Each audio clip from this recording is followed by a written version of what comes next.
Celeste is that kind of game that forces you to reconsider running away. Whether that was by deliberately silencing that part of yourself or ignoring it completely.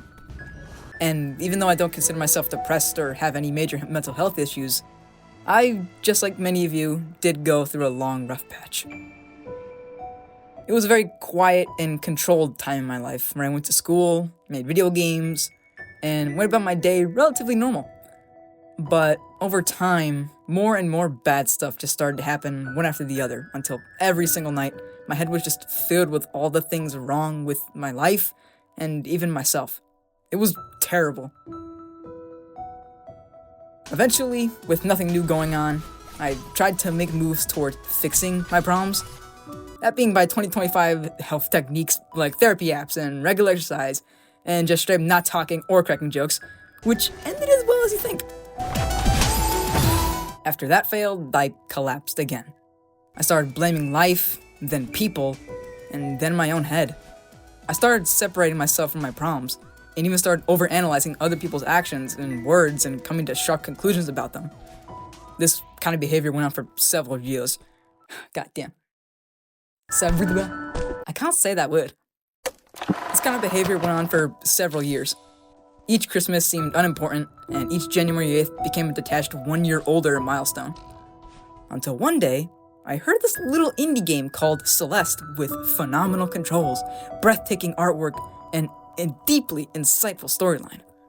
I wasn't really interested in the story, but I was interested in learning from this game to make my own 2D platformers, and wanted to learn from this one. And so I bugged my dad to get it, and once I had it, I sat down and was greeted to...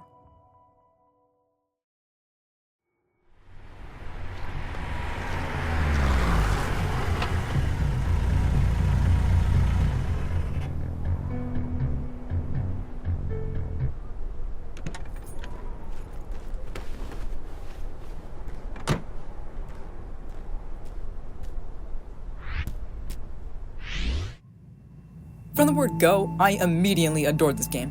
Its mechanics and feel were just unparalleled by any other game I experienced before. And yes, the art was amazingly detailed and meticulous, which only grew more impressive once you realized, and you used your eyeballs, that this was pixel art. But also, this game was really fucking hard. You can grind a screen for hours, die over and over and over until it feels like a waste of your time that was spent in just growing frustration and a sense of pointlessness. But interestingly, our protagonist, Madeline, feels the same way. Climbing this mountain isn't fun for her. It's just frustrating and only serves to drudge up aspects of herself she'd rather not deal with. It's a duty she set for herself, but it's also a duty that's just as dangerous and cruel as it could be validating. She needs to prove to herself that she can be a motivated and capable person even through her depression. And as we go through this game, we just end up seeing how worn out she's getting. Chapter 3 is where this really starts, and where she tries to do good by helping Mr. Oshiro, the hotel owner, clean up his rundown hotel that he never managed to let go.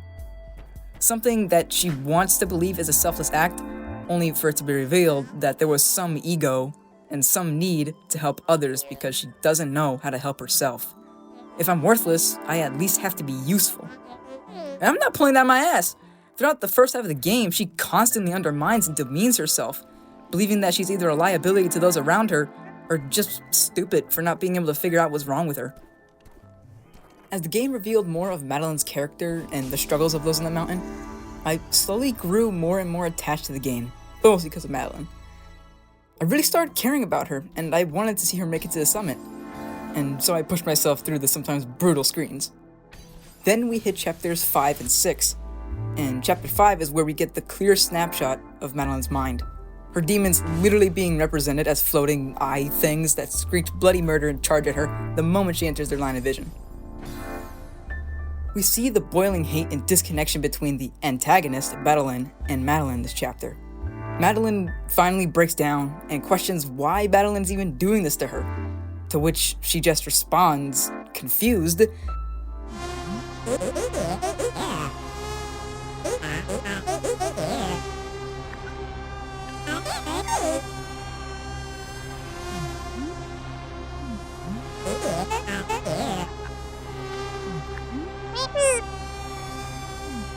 Madeline is part of Madeline. That fact is not at all hidden from the player. But Madeline, and to an extension us, treat her as an intentionally malicious force, which to some degree is true. I mean, Madeline straight up gives her panic attacks and impedes her progress once or twice. But we don't understand Madeline. We should probably stop calling that, but fuck it, I don't know. Just as we are reliant on comfort and thus scared to lose it, so is Madeline. It's not that she genuinely thinks she and Madeline can't make the climb, it's just that change is terrifying. She really is, Madeline, really is just trying to protect herself from failure. Why get better when you're already comfortable and used to smoking and drinking your sorrows away? Madeline isn't the villain. She's the one trying to make sure she and Madeline can't be hurt again. She's misunderstood, both by the player and Madeline herself. Madeline doesn't want to accept who she thinks she is. If Madeline really is part of her, she's either self-sabotaging and stupid, or just a piece of crap who thinks she can prove something to herself. We as the player might also feel this way towards Madeline because that's how we might feel about ourselves. Madeline, and us, and me, obviously, don't want to accept that part of us that's scared, self-sabotaging, or that's weak. And so, we try to force them out of our minds. We, just like Madeline in Chapter 6, believes that this part of ourselves is the villain, and to defeat the villain, you gotta get rid of them. But this game teaches you that you can't just get rid of something as integral as your own mind. You can't ever be free of it. You have to learn to live with it. And to live with it, you need to understand it. And to understand it, you first need to love yourself, to stop running, to forgive yourself, to actually look up and face reality. And I know that reality can be extremely bleak and frightening, but without ever facing it, you won't ever know how to face it, you know? Reality won't get easier by ignoring it. Problems don't disappear because you run from them. Coping mechanisms can help, but they're not solutions. And that's exactly what Celeste shows us through Madeline's climb. As finally, in Chapter 7, after literally getting thrown off a cliff, Madeline, now equipped with the new understanding and acceptance of her entire self, is finally able to gain a sick new double dash, but also to reach the summit, to see the end, to climb Celeste Mountain, to climb her mountain.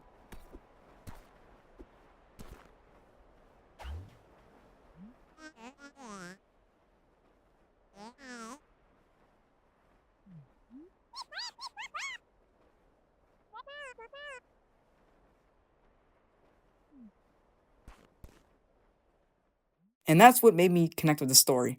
Its characters. Maybe we all could have climbed our mountains since day one. We just had to stop running. And that, my friends, was Celeste. A game you should 100% pick up. The writing is phenomenal, the game feel is buttery smooth, and the music especially is just perfect.